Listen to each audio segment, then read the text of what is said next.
Ella era gorda, baja, pecosa y de pelo excesivamente crespo, medio pelirrojo. Tenía un busto enorme, mientras que todas nosotras todavía éramos planas. Como si no fuese suficiente, por encima del pecho se llenaba de caramelos los dos bolsillos de la blusa, pero poseía lo que a cualquier niña devoradora de historias le habría gustado tener: un papá dueño de una librería. No lo aprovechaba mucho, y nosotras todavía menos.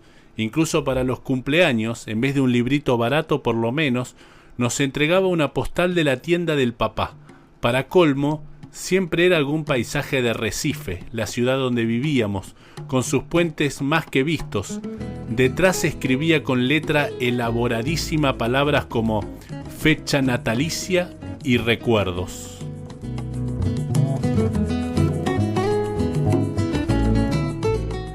Pero qué talento tenía para la crueldad.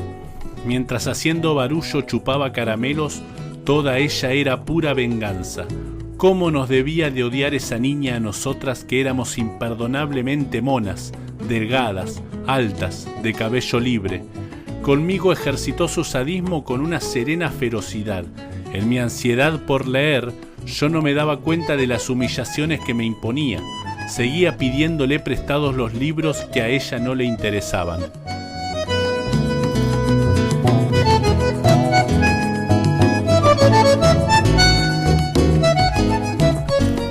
Hasta que le llegó el día magno de empezar a infligirme una tortura china. Como por casualidad me informó de que tenía El reinado de Naricita, de Monteiro Lobato. Era un libro grueso, válgame Dios, era un libro para quedarse a vivir con él, para comer, para dormir con él, y totalmente por encima de mis posibilidades. Me dijo que si al día siguiente pasaba por su casa, me lo prestaría. Hasta el día siguiente, de la alegría, yo estuve transformada en la misma esperanza. No vivía, nadaba lentamente en un mar suave. Las olas me transportaban de un lado a otro. Literalmente corriendo, al día siguiente fui a su casa. No vivía en un apartamento como yo, sino en una casa. No me hizo pasar. Con la mirada fija en la mía me dijo que le había prestado el libro a otra niña y que volviera a buscarlo al día siguiente. Boquiabierta yo me fui despacio, pero al poco rato la esperanza había vuelto a apoderarse de mí por completo y ya caminaba por la calle a saltos, que era mi manera extraña de caminar por las calles de Recife. Esa vez no me caí, me guiaba la promesa del libro. Llegaría el día siguiente, los siguientes serían después mi vida entera. Me esperaba el amor por el mundo. Anduve brincando por las calles y no me caí una sola vez.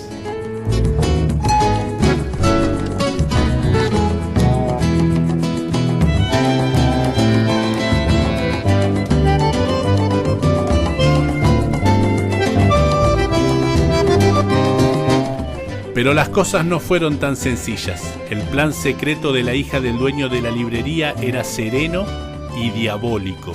Al día siguiente allí estaba yo, en la puerta de su casa, con una sonrisa y el corazón palpitante. Todo para oír la tranquila respuesta, que el libro no se hallaba aún en su poder, que volviese al día siguiente. Apenas me imaginaba yo que más tarde, en el transcurso de la vida, el drama del día siguiente iba a repetirse para mi corazón palpitante otras veces como aquella. Y así seguimos, ¿cuánto tiempo? No lo sé.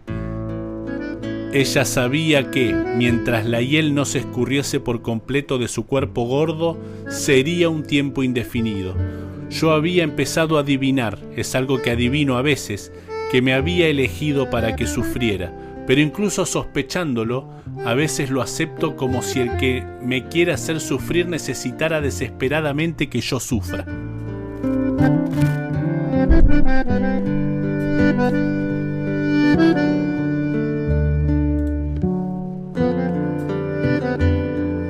¿Cuánto tiempo? Yo iba a su casa todos los días, sin faltar ni uno. A veces ella decía: pues el libro estuvo conmigo ayer por la tarde, pero como tú no has venido hasta esta mañana, se lo presté a otra niña. Y yo, aunque no era propensa a las ojeras, sentía cómo las ojeras se ahondaban bajo mis ojos sorprendidos.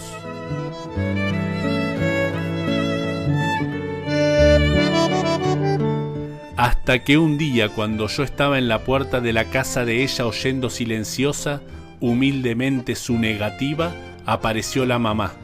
Debía de extrañarle la presencia muda y cotidiana de esa niña en la puerta de su casa. Nos pidió explicaciones a las dos. Hubo una confusión silenciosa, entrecortada de palabras poco aclaratorias. A la señora le resultaba cada vez más extraño el hecho de no entender, hasta que esa mamá buena entendió al fin, se volvió hacia la hija y con enorme sorpresa exclamó: «Pero si ese libro no ha salido nunca de casa y tú ni siquiera quisiste leerlo».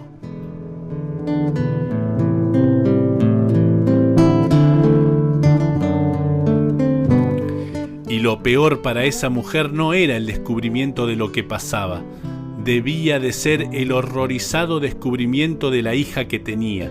Nos observaba en silencio, la potencia de perversidad de su hija desconocida. La niña rubia de pie ante la puerta, exhausta, al viento de las calles de Recife. Fue entonces cuando, recobrándose al fin, firme y serena, le ordenó a su hija: «Vas a prestar ahora mismo ese libro, y a mí, y tú te quedas con el libro todo el tiempo que quieras, ¿entendido?». Eso era más valioso que si me hubiesen regalado el libro.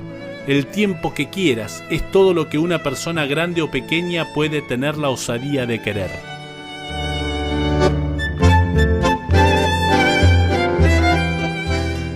¿Cómo contar lo que siguió? Yo estaba atontada, y fue así como recibí el libro en la mano. Creo que no dije nada, tomé el libro. No partí brincando como siempre. Me fui caminando muy despacio. Sé que sostenía el grueso libro con las dos manos, apretándolo contra el pecho. Poco importa también cuánto tardé en llegar a casa. Tenía el pecho caliente, el corazón pensativo.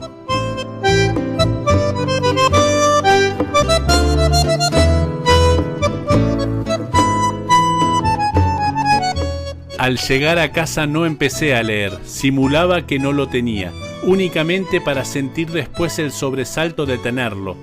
Horas más tarde lo abrí, leí unas líneas maravillosas, volví a cerrarlo, me fui a pasear por la casa, lo postergué más aún yendo a comer pan con mantequilla, fingí no saber dónde había guardado el libro, lo encontraba, lo abría por unos instantes, creaba los obstáculos más falsos para esa cosa clandestina que era la felicidad.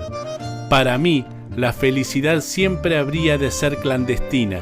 Era como si ya lo presintiera. ¿Cuánto me demoré? Vivía en el aire. Había en mí orgullo y pudor. Yo era una reina delicada. A veces me sentaba en la hamaca para balancearme con el libro abierto en el regazo sin tocarlo, en un éxtasis purísimo. Ya no era una niña más con un libro. Era una mujer con su amante.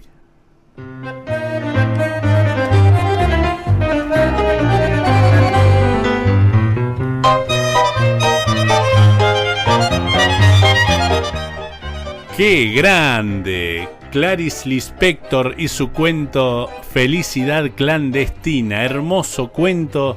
Bienvenida desde Ucrania hasta Balsa Las Perlas. Qué gran cuento de Clarice Lispector. Están todos sus cuentos acá en un libro que pueden retirar de la Biblioteca Popular Kimun.